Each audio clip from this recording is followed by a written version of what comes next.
afternoon. I'm Mai Rodriguez. Today on Newsfeed at noon, the House Quad Committee resumes its inquiry into the extrajudicial killings under the Duterte administration's bloody drug war. The alleged godfather of POGOs is arrested in Laguna. More than a dozen people are dead and millions remain without power in Florida due to Hurricane Milton. And it's the end of an era as 22-time Grand Slam champion Rafael Nadal announces his retirement.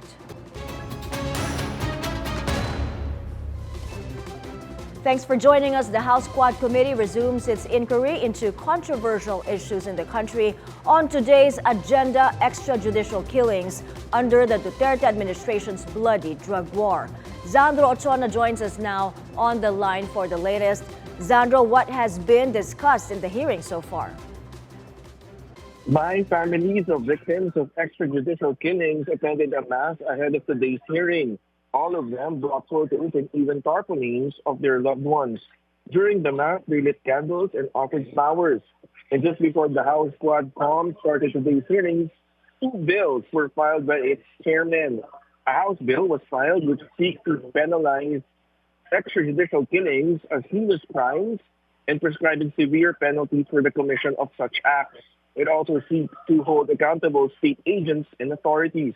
Another bill which seeks to institutionalize POGO ban due to crime link and national security leak was also filed.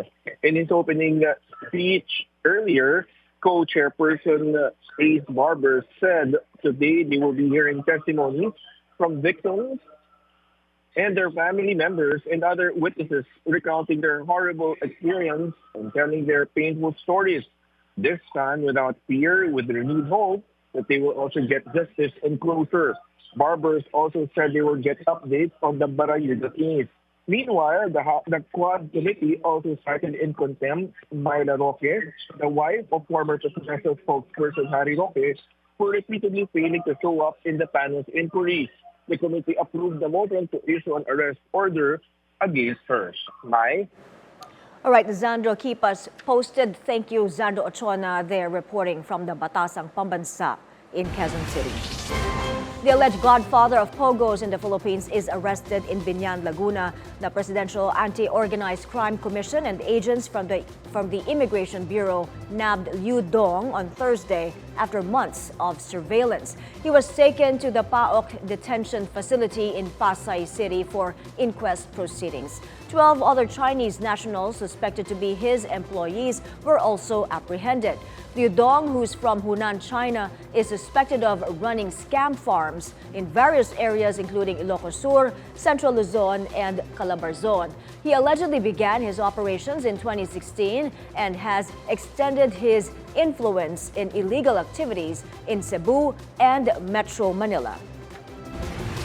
President Bongbong Marcos calls on nations to reduce tensions in the South China Sea at the 27th ASEAN-China Summit in Laos. Speaking before other Southeast Asian leaders and Chinese Premier Li Qiang, Marcos said it is regrettable that the overall situation in the disputed waters remains tense and unchanged. He stressed Filipinos continue to be subjected to harassment and intimidation. The president also called for faster negotiations on the Code of Conduct in the South China Sea. In a bilateral meeting with Canadian Prime Minister Justin Trudeau, Marcos thanked him for Canada's support in upholding the rule of law in the Indo-Pacific region and the South China Sea. Marcos also sought Trudeau's endorsement of the Philippines' position to the Group of Seven Nations, or the world's most advanced economies. U.S. Secretary of State Antony Blinken also takes aim at China's behavior in the South China Sea during the ASEAN summit. Blinken condemned what he called increasingly dangerous and unlawful actions by Beijing. The U.S. official added these contradict the country's commitments to peaceful resolution of disputes.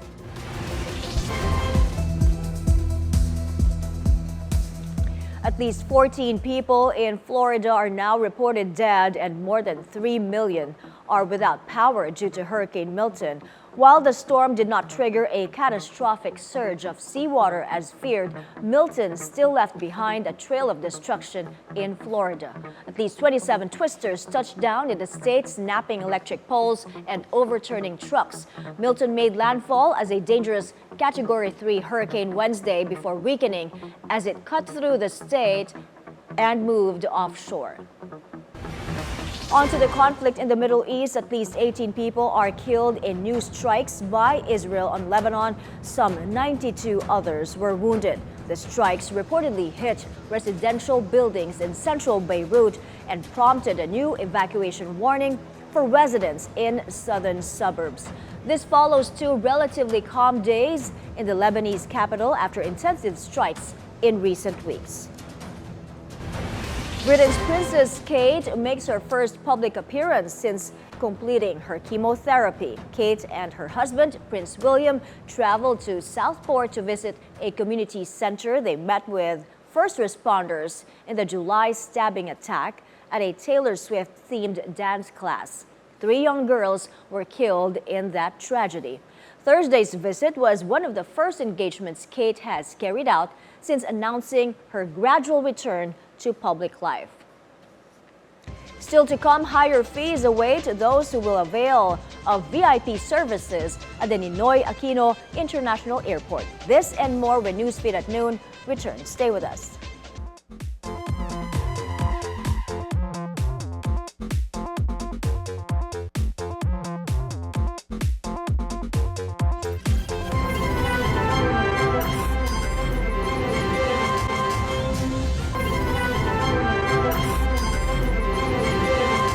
Back on Newsfeed, the Commission on Elections has started its review of the local source code in next year's midterm polls. Hannah T is on the scene in Makati and she joins us now for the details. Hannah, how important is the so-called LSCR? This local source code review is a critical part of poll preparation. This aims to ensure transparency, security, and the integrity of the automated election system.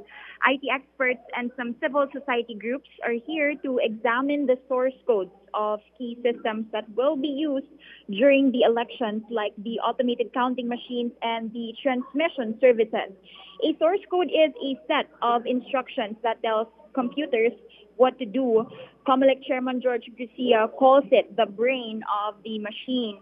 In elections, it's used to make sure that the systems work properly and securely. The LSCR allows experts to verify that everything is in order and free from potential vulnerabilities. Garcia said source code reviewers can even see through the LCSR if machines have secret commands, which is why this is a crucial part for the preparations for the 2025 election. There will be a walkthrough of the LCSR venue with IT experts later, and Garcia said this is also the building where another data center is. It can be recalled that we've already visited another data center last month, also here in Makati. Data centers will store electoral data for next year's election. The COMELEC also reported earlier that they have already received 57% of the total automated counting machines or ACMs from Miru. So far, more than 63,000 ACMs are already with the commission out of 110,000. Mai? Hannah, how long will this local source code review take? According to COMELEC Chairman George Garcia, the LSCR is scheduled from October to December this year. Back to you, Mai. Thank you, Hannah T, reporting from Makati. The country's trade deficit widens as imports grow faster than exports. Data from the Philippine Statistics Authority show the balance of trade of goods stood at a deficit of $4.38 billion in August. That's nearly 7% higher than the $4.11 billion seen last year. The shortfall shrank by a tenth from the $4.88 billion deficit in July. Export sales inched up to $6.75 billion, up for the second straight month, while imports rose at a faster clip to $11.12 billion. Since the start of the year, the trade deficit is lower at $34.3 billion from $35.86 billion in the same period last year. The new NAIA Infrastructure Corporation of billionaire Ramon Ang will implement higher fees for VIP services at the country's main gateway. VIP services, according to high-profile individuals and celebrities, were previously available for as low as 800 pesos. But the new NAIA operator says it will hike the fees to prevent misuse of the services. It notes the previous fees create an unfair advantage to those that can afford to pay them. It will also customize packages for passengers who do not qualify as VIPs but still seek similar services.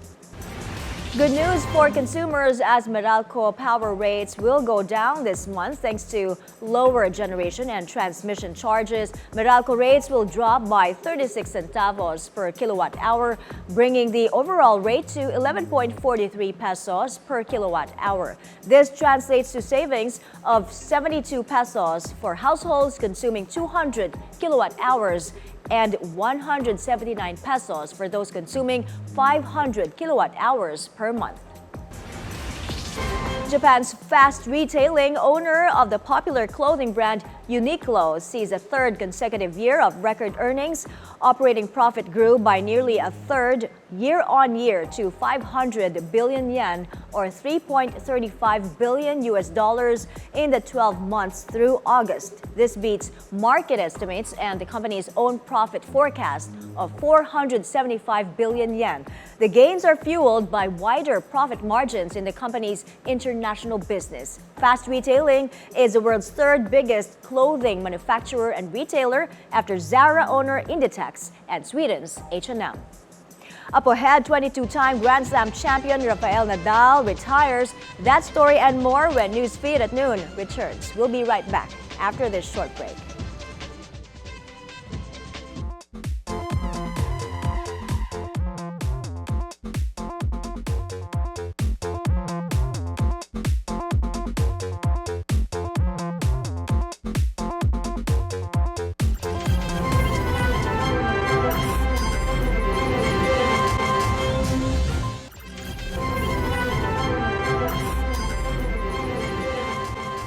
You're still watching Newsfeed at Noon. Author Han Kang becomes the first South Korean to win the Nobel Prize in Literature. The Swedish Academy honored Han for, quote, her intense poetic prose that confronts historical traumas and exposes the fragility of human life.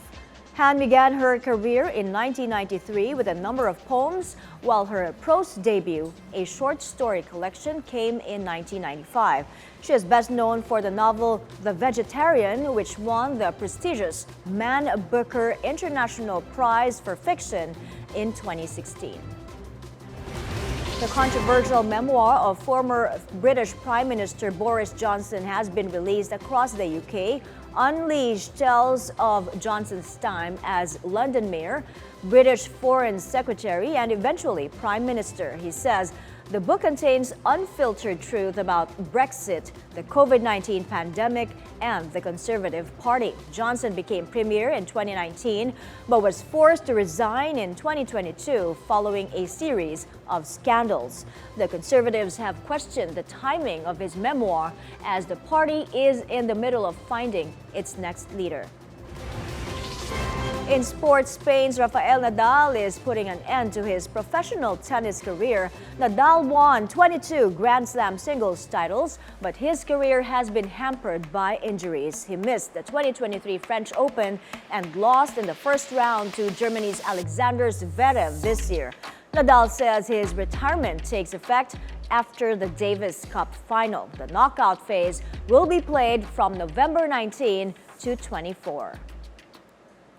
For the first time in the history of sailing, TV viewers watching the America's Cup will be able to see something no sailor has ever seen before: the wind and how strong it is in different parts of the course. It's made possible by technology called WindSight IQ, which uses lasers to scan the entire race course off the coast of Barcelona and displays it on screen in real time. This would be the first time viewers and commentators can see how the wind is behaving across the sailing course while the race is happening.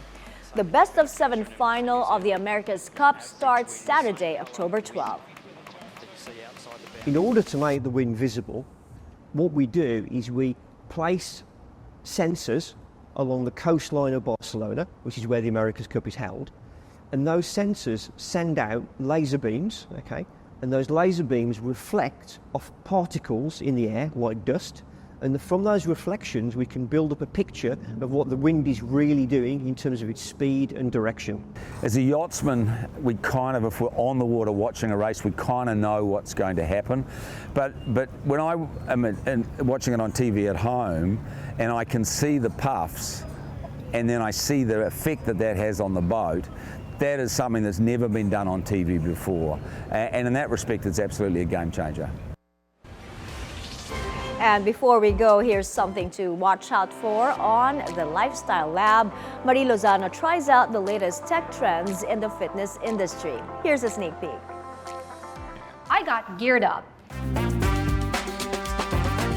This part made me feel like an action hero. Let's go. So the program for me is to gain muscle. Yes. So EMS, no? It is called electric muscle stimulation po. Okay, it's time to test what this suit can do. With EMS training, just 20 to 30 minutes of exercise can deliver the same results as 5 to 6 hours of a traditional workout. Yes.